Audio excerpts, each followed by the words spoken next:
Hello everyone and welcome back to Fabled Lands, and let's just continue where we left off. Alright, well, we got the house storage, of course, last time. And let's see, what do we have? Do we have any... do we have anything specific? Okay, so we need to find the Black Knight and go and deliver that staff.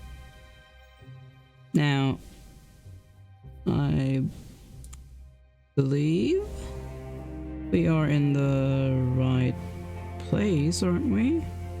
Oh, is that the Yes, we are in the right zone for that, and I guess that the Black Knight is over there. Yeah, that's the Dragon Knights, so yeah. So let's go to the north, shall we? Well, maybe see if there's anything of interest that we can get. We get better defense. Definitely interesting. Ooh, treasure map. There are a lot of interesting things here. Rat poison. Well, climbing gear is definitely of interest. Yeah, let's get the climbing gear. Might go and get some cash, but it's not as interesting. Okay, let's leave. Riverbank. You are following the course of the stinking river, and it certainly does stink, laden with sulfur as it is. Stung by a large golden insect. That is probably not good. Stung by a large golden insect. You are stung. However, you feel the warm energy of the blessing you received from Maka, the terrible goddess of disease and famine, healing your body, and you quickly shake off the effects of the poison. You lose your immunity to disease or poison. Well, kinda feel like going back and getting another one. Honestly. Seek a blessing. Yup. Let's hope we don't get stung again.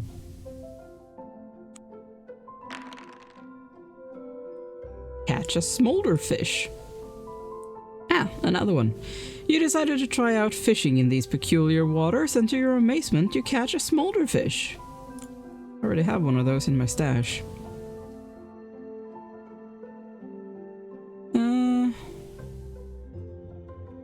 Think we want to like try heading in that direction. I think it's somewhere up there that we want to go. Let's go to the Road Tavern. You join the much-traveled road that connects Trefoy and Karanbaru. The traffic mostly consists of convoys of troops and supplies. Eventually, you come to the Weary Pilgrim Tavern, a way station between the cities. The tavern costs you 1 shard a day. Each day you spend here, you can recover 1 stamina point if injured, up to the limit of your normal unwounded stamina score. Well, I am not hurt, so... but we could do that. Buy drinks all around and glean some rumors. A trader from the far north tells a story about a great wizard, Targdas the Magnificent, who was tricked by a shaman of the Horde of the Thousand Winds on the Great Steppes. He imprisoned Targdas inside a giant ruby and proceeded to loot Targdas' tower, but in his stupidity he opened the great wizard's casket of imponderables and unleashed a terrible storm that swept across the steppes, scattering many of the tribes far and wide. The shaman was killed, of course, but as far as anyone knows, Targdas is still trapped in the ruby, waiting patiently for release. Perhaps for another 100 years, who knows? One thing's for certain, it won't be me trying to get him out. There's not much else to hear. Okay, well, let's leave.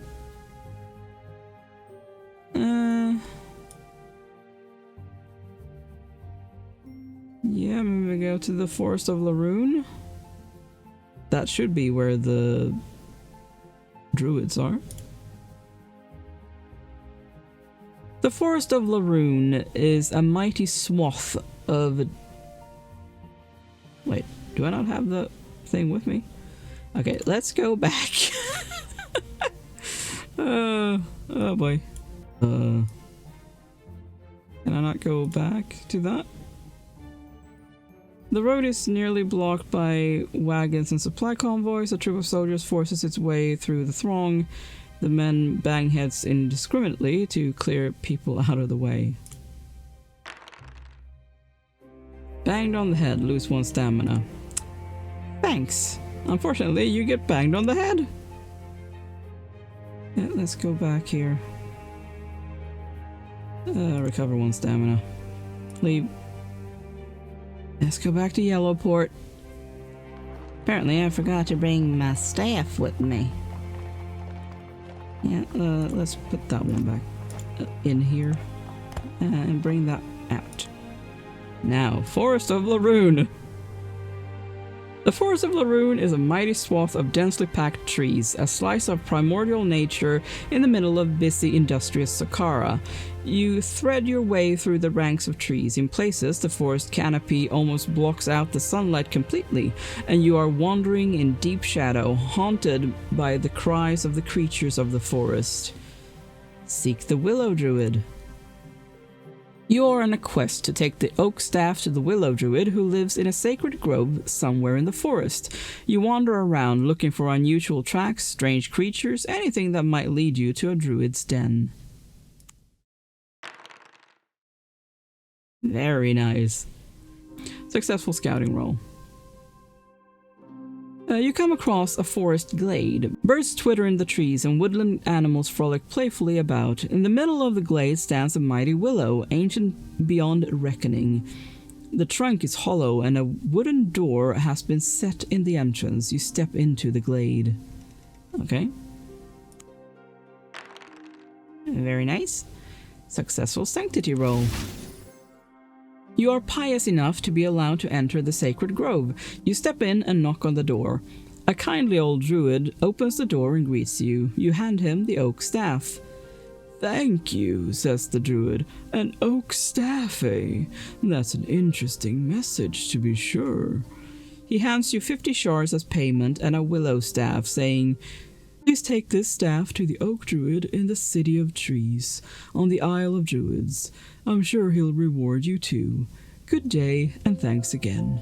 With that, he shuts the door. You gain 50 shards and a willow staff. Head back into the forest.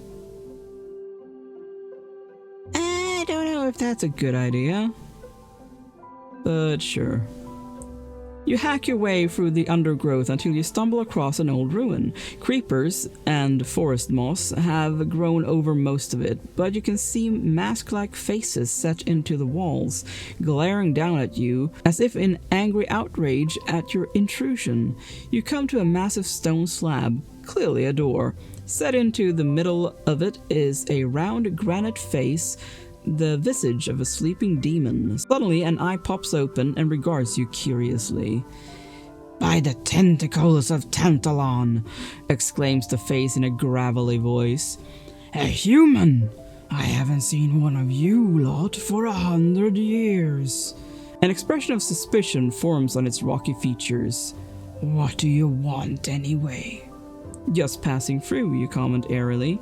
"Well, you can't pass through me unless you know the password, and that was given to me by Astralis, the Wizard King, let me see now, 1,000 years ago, by Ebron. This is his tomb, you know." "How do I find the password then," you ask. "Well," says the demon door, "Astralis was a wizard, so why don't you ask some wizards?" "Where would I find some wizards," you ask. "How would I know?" replies the door testily. "I've been stuck here for 1,000 years. You decide it is time to leave. Okay. Well, let's check out the riverbank maybe? Although the Bronze Hills seem to go up to where the night might be. I think the night is up here. Yeah, let's go to the riverbank. This is the east bank of the River Grim, near its source in the spine of Harkoon, far to the north. You reach a ford where you can travel to the west bank for 1 shard. You could try swimming across instead, but the current is strong. You need to succeed at a scouting roll at a difficulty of 10 to do so. I am not really interested in crossing, so continue east. Dragon Knight's Castle. That is where I'm gonna go, yeah. You are wandering across the wilderness of northwestern Sokara. There is a magnificent castle nearby, with many different pennants flying from its towers. As you draw nearer, you see that the pennants all represent different colored dragons. The red dragon, black dragon, green dragon, and so on. Outside the gates, a jousting list has been set up, and a few warriors are trying their hand against some knights who have dragon symbols on their shields. A knight in full plate armor rides up and says, "Welcome to the castle of the Dragon Knights. It is our custom to joust against all who would come here, for a wager, of course." He explains that you must bet the weapon and the suit of armor that you will use for the joust. If you lose, you forfeit the weapon and armor. If you win, you get the armor and weapon of the knights you defeat. Most of your opponents, you note, would be using a sword and plate armor. Seek the Black Dragon Knight? You are looking for the Black Dragon Knight on a quest that was set for you by Janrit the Sun. You ask the knights if he is here. "The Black Dragon Knight? Yes, he is," replies one of them, "but he fights only to the death. There is no wager save the greatest of all for him, that is to say, life itself." I guess we'll fight the Black Dragon Knight. The Black Dragon Knight comes out to meet you. His armor is of black steel, and you think you can see glowing red eyes through the slits in his full-face helm. You must fight him. Fight! Okay. Well, Ice Bolt. And Lightning Strike.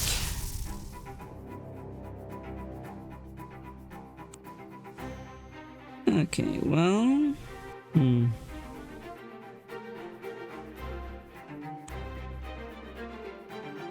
Okay, well, let's do that.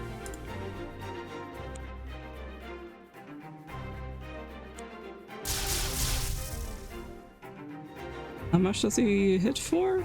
Oof. That will hurt. Honestly, I have to take that damage.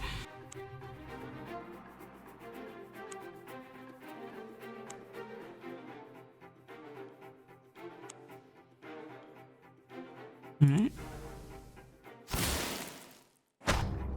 Ouch. Yes! Awesome! Continue. The other knights are amazed by your skill, and they seem quite pleased that the Black Dragon Knight is dead. "He was an evil man," says the Green Dragon Knight. You take the Black Dragon Shield. As you watch, the rest of your opponent's body dissolves into a foul-smelling smoke, armor and all. You leave the castle. Now, where did I need to go? Right, he was in Karambaru. Yeah.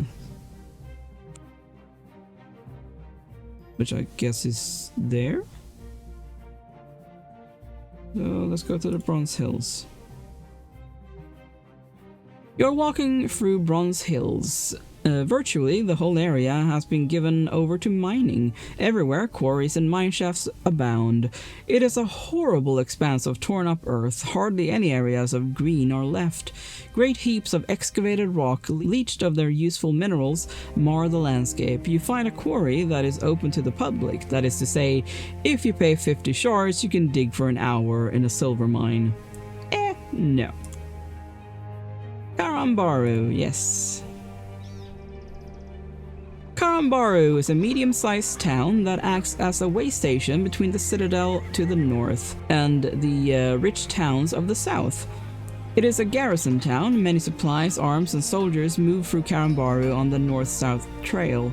Shops, temples, traders, and the like have sprung up here to serve the needs of the military.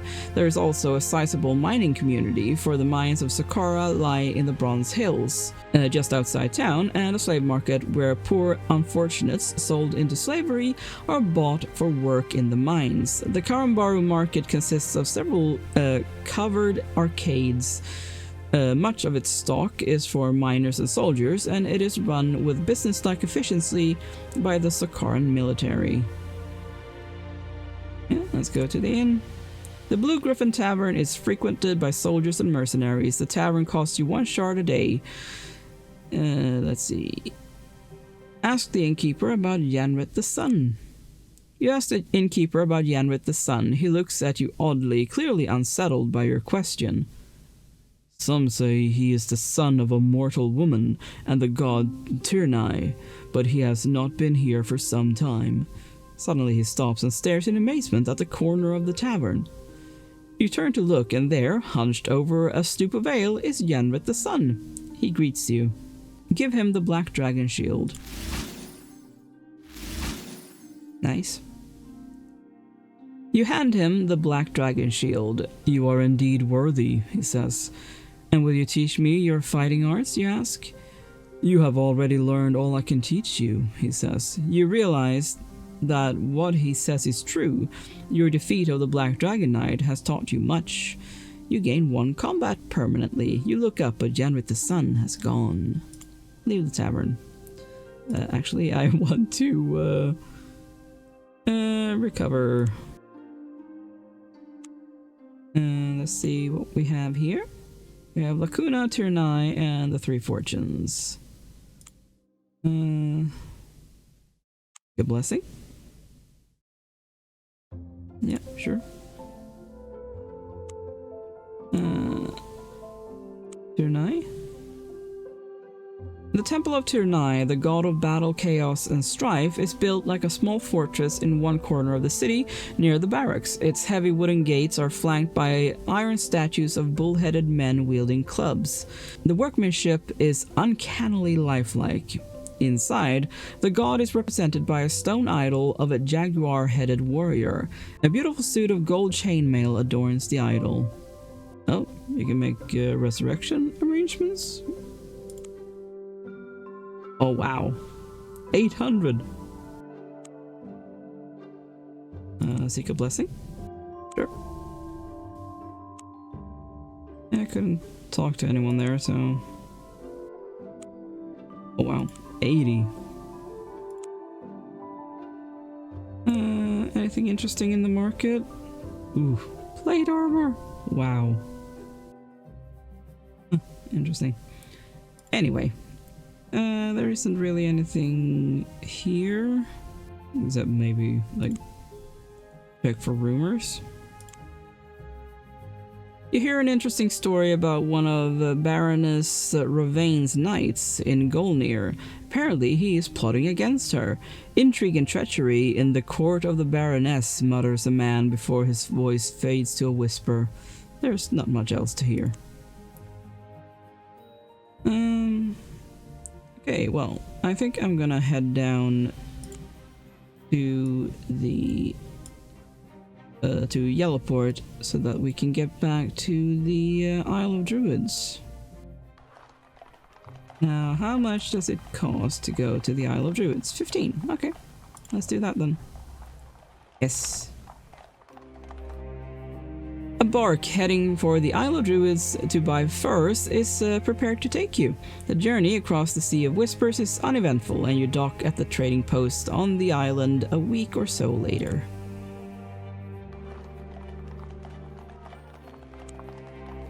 And let's go to the forest. Yep, yeah, it's me again. Hello! You give the willow staff to the oak druid of the City of Trees. Ah, thank you, the druid intones, going on. A willow staff, eh? I see. As a reward, the druid lets you train with the City of Trees' best hunters and trackers. You gain 1 scouting permanently. When you are ready, you can leave the City of Trees and return to the trading post. You don't have anything of interest, right? Well, I mean, you have stuff of interest, but they are way too expensive for me. That one would be very interesting, but way too expensive. And leave. Well, don't really have any quests right now, do we? Guess we'll have to find quests. Well, for now, let's head back to the trading post. And let's withdraw a little bit. So we can afford to take a boat if we need to or something. Although we'll probably use the standing stones, to be fair. But yeah, that is it for this episode. Thank you so much for watching. Make sure to leave a like and subscribe, and I will see you in the next video. Bye!